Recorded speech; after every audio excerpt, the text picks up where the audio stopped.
Alright, another day, another dollar. How's it going, everybody? My name is Infamous Isaac, and I'm here with a video on Bleach, the Fullbring arc. I just finished it, and I'm actually super happy because I didn't think I was gonna finish Bleach, at least like the first part of the show this year. I thought I would have to go into 2023 having to catch up and finish Bleach, or honestly, I'll probably have to watch all of the Thousand Year Blood War as it finished, type stuff. But I managed to finish all of like the 366 episodes of Bleach, or well, let me specify, all of the manga canon episodes of Bleach. I didn't watch any of the filler. I skipped all that. I know there's some good filler. I know there's some bad filler. I just wanted to watch the manga canon. Wanted to see Thousand Year Blood War, and I haven't watched it yet.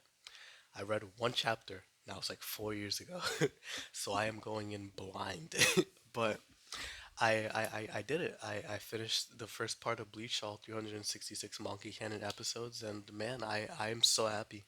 I can't believe that I rewatched this show just because the final arc is here, and I honestly I'm happy that I did.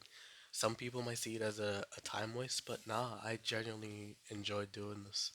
And this arc, the Fullbring arc, was such a nice capstone to end it. I'm not gonna spoil anything like during the intro. I'm just gonna give you my rating and all that, but I really enjoyed it. I really enjoyed this final arc for the anime, and then I feel like it's such a good transition into the next arc, the final arc of this entire series. So, Fullbring arc, I have to give it a 9 out of 10. The anime, when it handled this arc, just completely changed for the better. The pacing was a lot better. The voice acting was a lot better. They got some really good voice actors for this. The animation just skyrocketed. It is beautiful, genuinely amazing. The story was great. Tite Kubo did a really good job writing the story. The the twist and just moments in this story had my jaw drop, and I was over here giggling like crazy because man, this arc was great, genuinely amazing. I loved it, and honestly, I can say that this is probably my favorite arc in the entire show so far.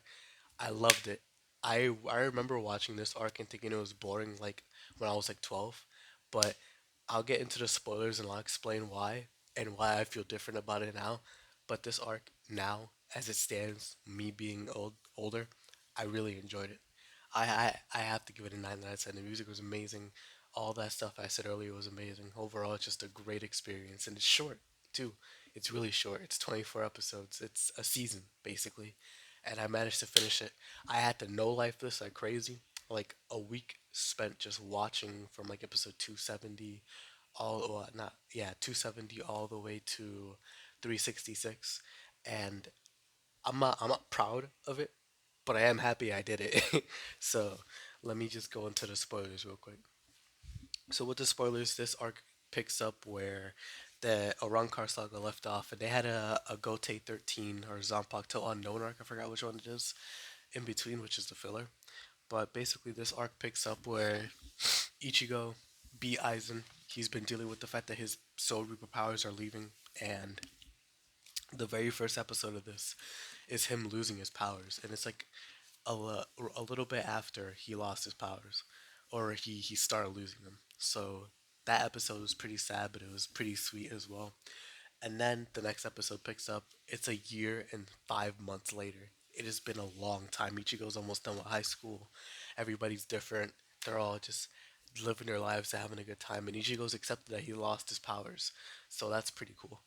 But things start picking up where he meets a guy named Ginjo, and he's like, "Yo, you want to protect your family? This is the way, you know.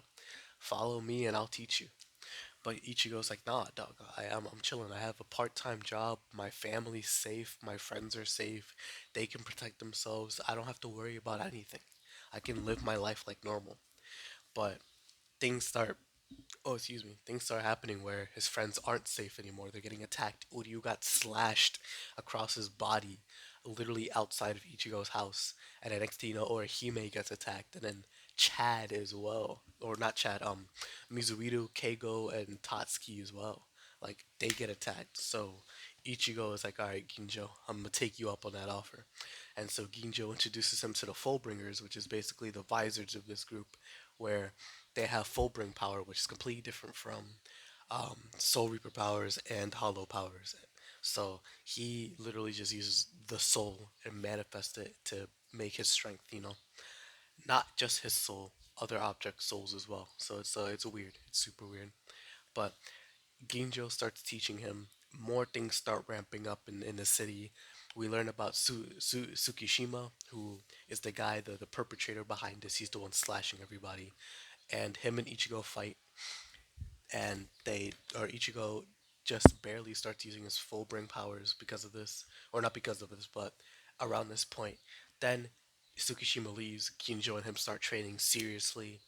But while this is going on, Tsukishima is slashing more and more people, and we learn through this that Tsukishima's powers is messing with people's memory, where he implants himself into a person's memory, making it so they think that he's been there since day one, that he's always been helping them.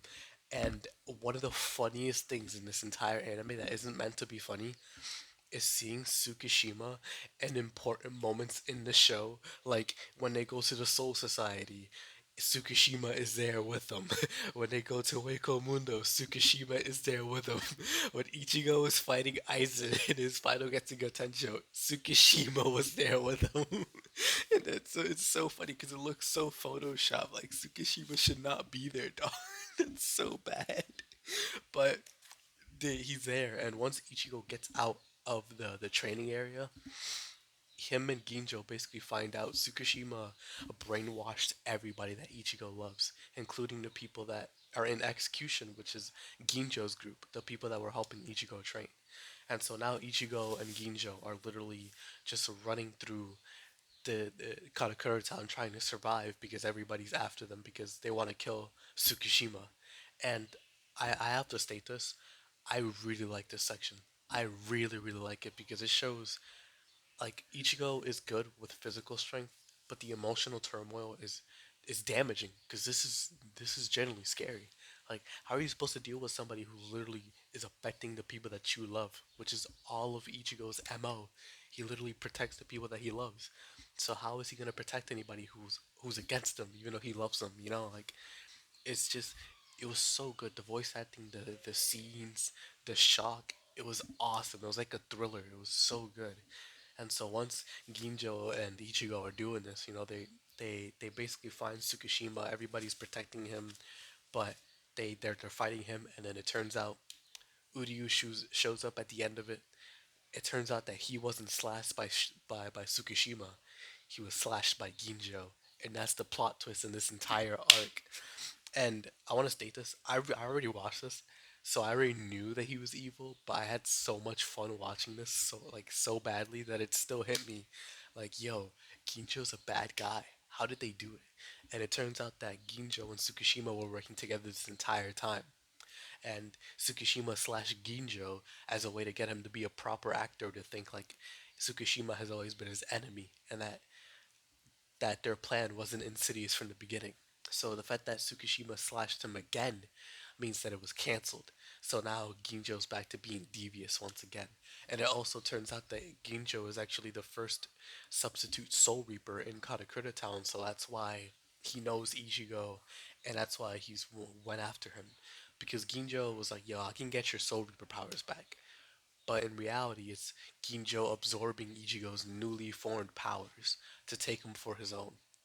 And now Ichigo and Ginjo are fighting, but then people from the Soul Society show up. Byakuya Kuchiki, Kenpachi Zaraki, uh, Ikaku, I don't remember his last name, Toshiro, and Renji Abadai, bro. They all show up and they're like, yo, Ichigo, take this nigga. And then she like what's it called? They put their energy into Rukia's sword because she also showed up, and then you have Ishin as well, and Urahara he showed up, or Kisuke, excuse me, and they were like, "Yo, Ichigo, check this out, nigga," and then they stab him in the back, and then they give him the power of the Soul Reaper. He's back. He is Ichigo Kurosaki in the flesh, and now he is a bona fide Soul Reaper once again, and now him and Ginjo are beefing again, and they're fighting all this stuff. It's super sick while Byakuya fights Tsukishima, Kenpachi fights one of the execution members. I forgot his name, but he's the bartender guy. Rukia fights Riruka. Um, Toshiro fights Yukio, and Renji fights Jackie. While Ikaku fights Shishu Shishiwaga.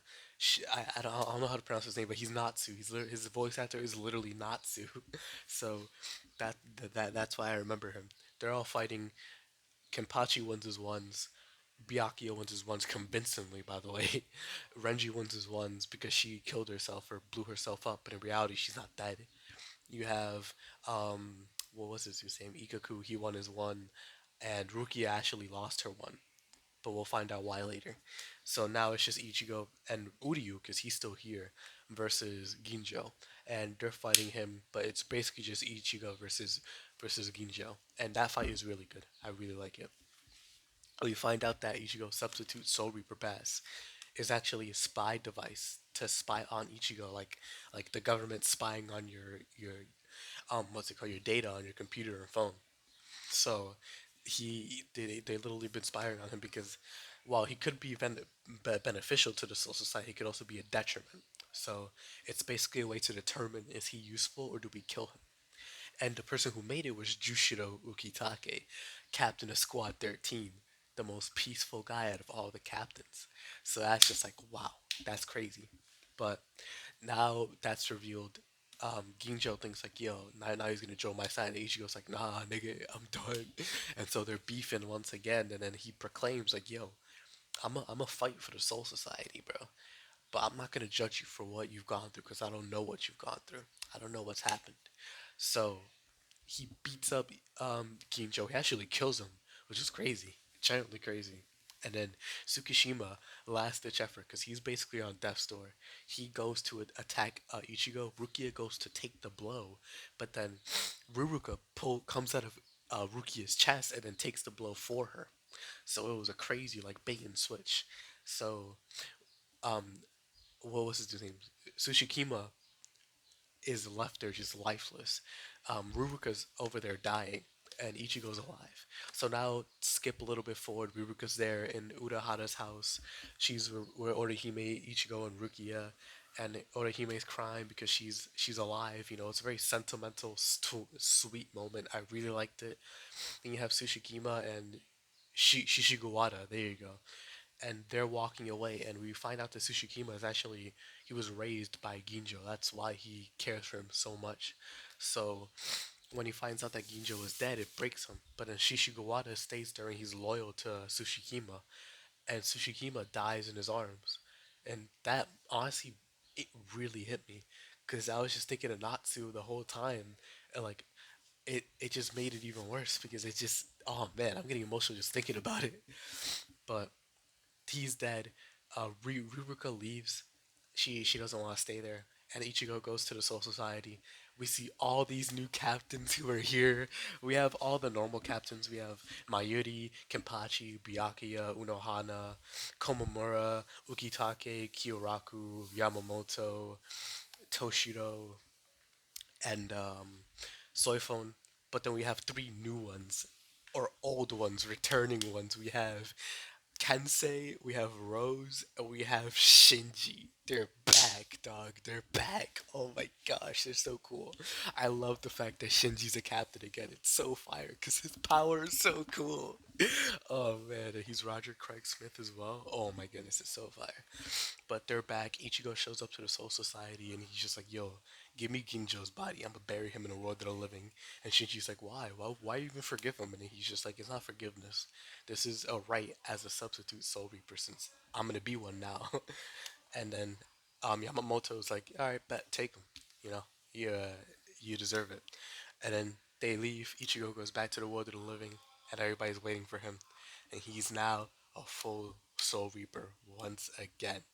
And this is where the arc ends. And I have to say, fellas, ladies and gentlemen, and anybody who identifies outside of that constriction or inside of it, I love this arc. It's generally so good. It's such a good capstone to end the anime. If it never got an adaptation for the Thousand Year Blood War, I would be bitter, but I would be happy that it ended like this because it is such a good ending. It's such a sweet ending. Because at the end of it, Ichigo says, I'll see you guys later. Like the very last second. And that hit me so hard. Johnny Yambash really did that so well. Oh my goodness. But This arc was amazing. The voice actors are amazing. Travis Willingham, bro, as Ginjo, amazing. Roger Craig Smith, amazing. Even though he's only there for like one episode. You have what's his dude's name? Natsu. I forgot his name. I don't know. I don't know his name. Which I'm sorry, but Natsu as Shishigawara, awesome, bro. All the characters are just so good. I love the characters in this arc. The design's amazing. I forget that Tite Kubo is a designer, so he knows how to dress people really well, and they are dressed amazingly. They look so fire. The character designs fire. The arc, like the fights, pretty cool. The animation amazing. The music amazing. The story amazing. I love every single part of this, except for like maybe the middle section where Ichigo fights Tsukishima. I thought that part was pretty boring, but not a lot. Like not compared to the Arankar stuff, where some of the pacing was just awful, atrocious. The pacing in this as well is amazing. I love it. It's so much better than what it was in the previous arcs. It really went back to like the original Bleach pacing where it's not trying to fill out a time slot. It's trying to just be good. And I love that. There was only one filler episode in this. And that also just shows like, yo, they were trying with this one. They were really trying. So I love it. And just overall, I'm glad I was able to do this. Today is literally or not March, December 30th. So I'm so happy that I was able to catch up and finish before the end of the year. Because this was honestly one of the goals I had. I wanted to start Bleach and finish it before the Thousand Year Blood War came back, but I didn't. So now at least I finished it during the end of the year. So I'm so happy. I'm literally so hyped. But thank you all for watching. Hope y'all enjoy. I'll check you out in the next video. This has been Infamous Isaac, and I hope y'all have a great rest of your day. Peace.